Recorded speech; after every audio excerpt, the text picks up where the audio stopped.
Well, we just got off to a really poor start. We had 5 turnovers before the first media, and also I thought our shot selection was poor except for Hunter early, and so it was just a bad recipe. I thought we were a step slow in defensive transition. They're so good in transition. We were just behind the play, and I thought we did good in the half-court defense, but they really hurt us in defensive transition. It's hard to win. You know, they made 11 threes. We ended up making 8, a lot of those late. They're plus 10 at the line, and then, you know, the turnovers were really hard for us when we haven't really turned it over like that. So it's a credit to Pat and his team. He's got a really nice team, deep team. They can really shoot it. They play hard defensively. They've got great cohesiveness. I thought, you know, we lost our composure a little bit there when it got a little got loud in the building. Not that we've never been in a loud building, but situation, you know, we had some interesting technicals called on us. You know, I thought that we fought hard to finish it, but no moral victories. You know, but credit to Pat and his team.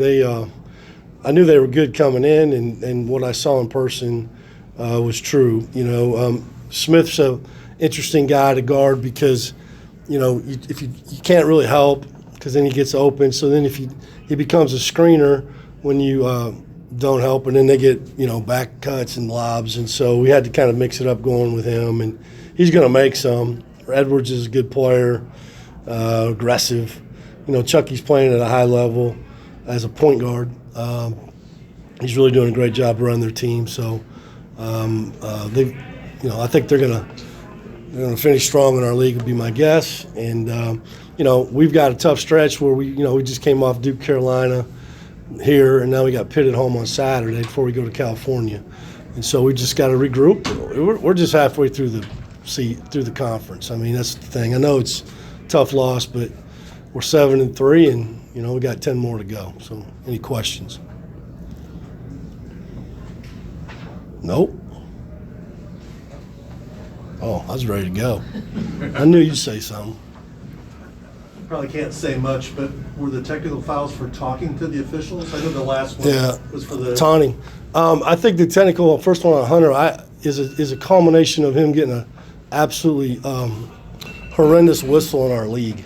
He shot 25 free throws in 10 games. He's one of the premier players in our league, and one of the nicest young men, if not the nicest young man I've ever coached.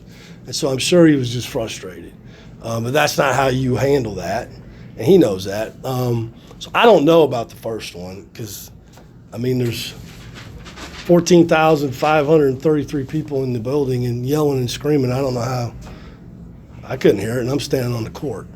But I have to trust what the ref says. But he doesn't get a good whistle because he's not a guy that lives at the three-point line. He's a driver.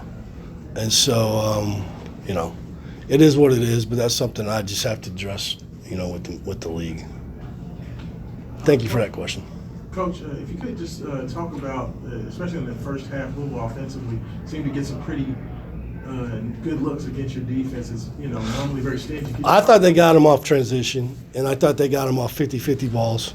They're really good at 50-50. They were beating us to the ball, maybe some offensive rebounds.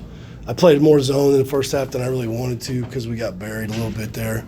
But I thought the majority of their looks, I'd have to go back and watch it, were more in transition than were in the half court. Early on, they had a hard time scoring as we did, you know. But then they got on that run. Did they make 3 threes in a row at one point, I think? I don't know exactly how they got them, but my guess is that, you know, transition or some type of 50-50 ball. I don't think it was pretty out of their initial set. I'd be surprised if they got much out of that, but I'd have to go back and look, to be honest. I don't have that good a memory.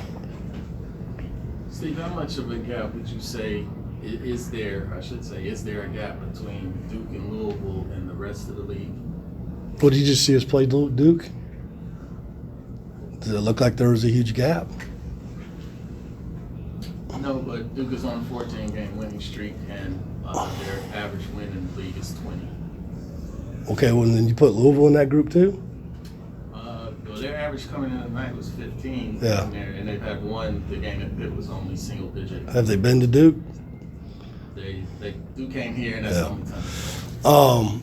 I mean, I think Duke's playing at a really high level. I mean, because they have a extremely generational player in Cooper Flagg. I mean, he's everything and more that you can handle, and he's a very unselfish player. After that, I mean, I don't know. I think we're all kind of right in that mix, to be honest with you. Some of it's where you play them, and unfortunately we have to come here and they don't get to come to us. We have a very hard place for people to play at where we play too. I mean, don't take me wrong here. I think I've overly stated that I think what the type of job Pat is doing here. And I think he's I'm not surprised either, because I played against him when I was at East Tennessee State. But as far as the league is concerned, I don't know. We're only halfway through. But if you ask me about Duke, I would tell you, yeah, Duke's they're everything you can ask for and more. And we did everything in our power. We had a chance to go up 8 twice in the second half, couldn't do it, and then they just went at us, and it was hard. Made it hard for us. And so I think they're a step above everybody else, to answer your question. Anything else? Thanks. 40, you ain't got nothing? God damn. All right. You got it, Gracie?